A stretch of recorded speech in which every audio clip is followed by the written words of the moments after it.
7 ठिकाणं आणि 7,000मध्ये। तर ब्लॉग विथ श्रीमध्ये तुमच्या सगळ्यांचं स्वागत आहे। तर रात्री बसमध्ये बसून दिलेला स्नॅक्स खाऊन नॉन स्टॉप बसमध्ये मस्ती करून आम्ही सकाळी पोहोचलो हॉटेल जोरबा येथे, म्हणजेच कोल्हापुरात। त्यानंतर पटापट रेडी होऊन आम्ही निघालो महालक्ष्मीच्या दर्शनासाठी। रांग तर फार मोठी होती, पण रांगेतूनच दर्शन घ्यायचं ठरवलं आणि मेन म्हणजे आरती सुद्धा करायला मिळाली। त्यानंतर दुपारचं जेवण करून थोडासा आराम करून आम्ही निघालो छत्रपती शाहू महाराज पॅलेस बघण्यासाठी।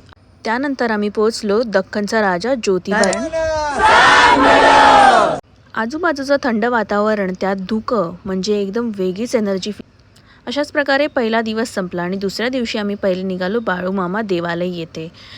दर्शन वगैरे करून मस्त मिसळीवर ताव मारून आम्ही निघालो खिद्रापूरच्या मंदिराकडे। ते भव्य आर्किटेक्चर पाहून मन अगदीच भारावून गेलं आणि त्याचप्रमाणे आजूबाजूला दरवळणारी पॉझिटिव्हिटी बघून खूपच मस्त वाटत होतं। अशाच या आगळ्या वेगळ्या मंदिराला भेट देऊन त्यानंतर आम्ही निघालो नरसोबाच्या वाडीच्या दर्शन घेण्यासाठी। पण त्याआधी थोडीफार पेट पूजा तर करूनच घेतली।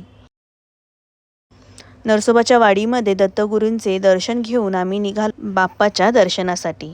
फार लांबूनच दिसणारा हा बाप्पा जवळून कसा बरा दिसतो ह्याची तर आतुरता लागलीच होती। जसं बाप्पाच्या जवळ जात होतो तसं एक वेगळीच एनर्जी फील होत होती आणि येथे सुद्धा आरती करण्याची संधी आम्हाला मिळाली। तर असा होता आमचा पूर्ण प्रवास, 7 दिवसात 7 ठिकाणं। तर तुम्ही पण नक्की